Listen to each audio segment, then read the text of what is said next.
The European trail began against Aris at Portman Road, where Town never looked back after Eric Gates won a penalty. A strong protest by the Greeks, nonetheless up-stepped John Walk to make it 1-0.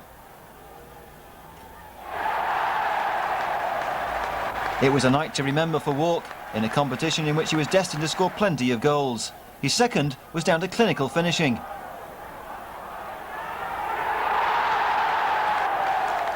From there on in, it was all back to the penalty spot.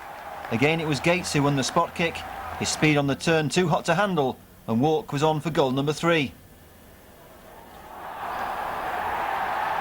More protests by the Greeks, but no hesitation by Walk, and this time he sent the keeper the wrong way.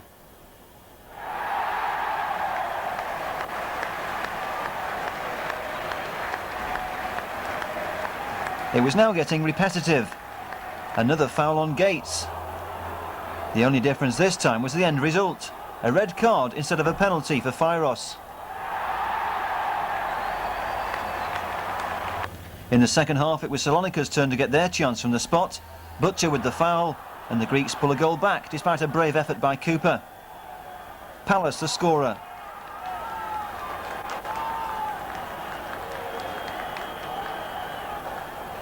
The chance to restore the 3-goal lead fell to Paul Mariner, unmarked at the far post. You'd have expected the blue striker to make it count. But he did make amends shortly afterwards, his fine volley finally making it 4-1.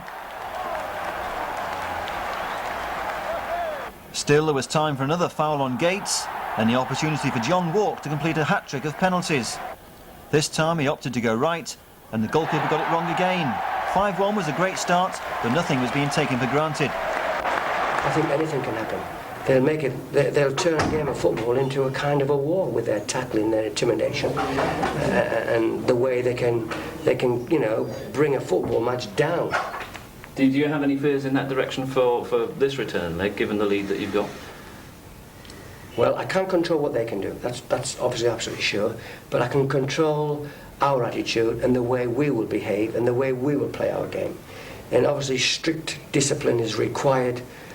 Walking away from scenes, not getting involved in punches and reckless tackling, which obviously will go on in the match out there. If we play a good, open, sporting but tough British game, we'll get out of it all right, and we should see them out of the competition. When it comes to winning cup competitions, a lot of clubs feel that perhaps their name is written on the trophy before it all starts, whatever. In the UEFA CUP, you kicked off against Aris. Did you have any feelings towards the eventual winning of the trophy at that stage? Oh, I never thought we'd get to the end. I mean, it was a round-by-round situation. Knockout football, you know, one game at a time. Aris were easy at home, 5-1, I think. John Walk got 4 goals, 2 penalties. But away from home, we were on a dicey wicket for some part of the game. We were losing 3-0. You know, so we're now losing, we're winning 5-4, and if Aris score the next goal, it's 5-5, and we actually we actually lose on the away goal.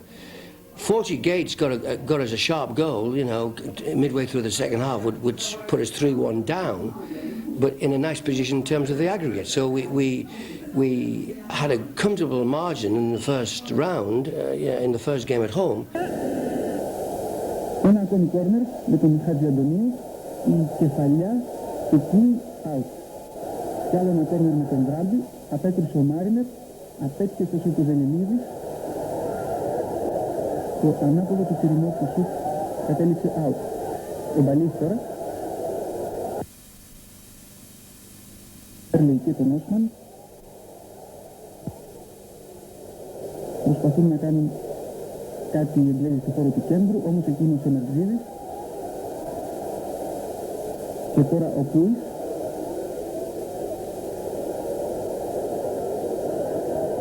Ο Χατζιαντονίου προσπαθεί να αποφύγει τον Μπέρλι και του γίνεται φάουλ. Ο Βένος, τα πόδια του Τάισον και Γκέιτς για την Βραζίλ.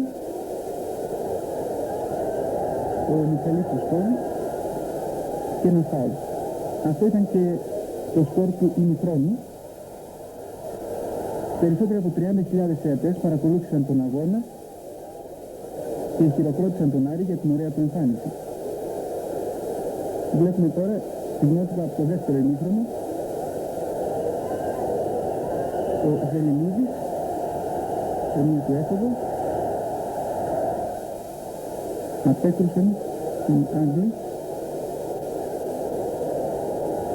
και τώρα Γκέιτ.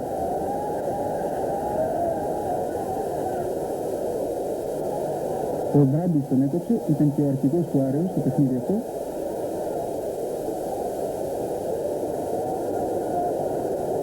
Μπέρλι, Μπραζίλ, το shoot out. Μπράντις και πάλι.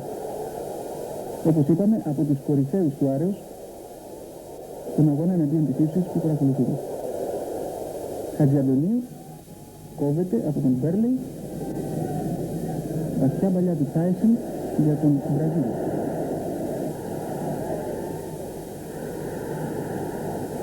Μάρινερ. Έκοψε ο Μπαλής. Μια παλιά εκεί για τον Μάρινερ. Αποκρούει ο Κατζιαράς και ο Σενεργίδης στην επίθεση.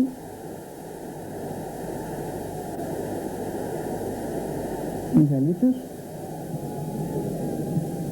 Μάταλης. Μπαλής.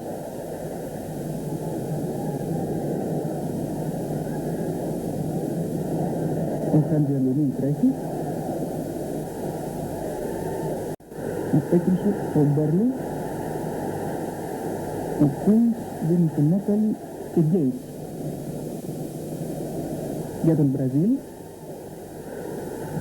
Επιτίθεται ο Μπραζίλ. Κάνει το σουτ. Αποκρούει προσωρινά ο Παντζιαράς και διώχνει σε κόρνερ ο Ζελινίδης.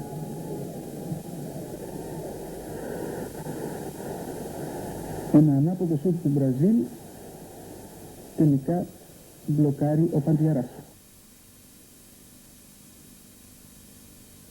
Ο Μπαλής κερδίζει την κεφαλιά και ο Ζελενίδης άλλη μια κεφαλιά είναι γκολ παρά την απόκριση και πάλι του Μιν. Ο Πολωνός διαιτητής κ. Γκάργκους θα το κατακυρώσει και έτσι θα γίνει το 3-0 στο 65ο λεπτό. Βλέπουμε περίπου πώς έγινε και στο σκαρίφημα εκείνο. 3-0 κερδίζει ο Άρης στην Ipswich και βρίσκεται πολύ κοντά στην πρόκριση, αφού με 4-0 πέρναγε στη δεύτερη φάση του κυπέλλου UEFA. Οι Άγγλοι με τον Τάισον προσπαθούν να κάνουν κάτι. Ο Παντζιαράς, ένα χτύπημο φάουλ του Βράντι, η κεφαλιά του Τσιριμόκου μόλις out.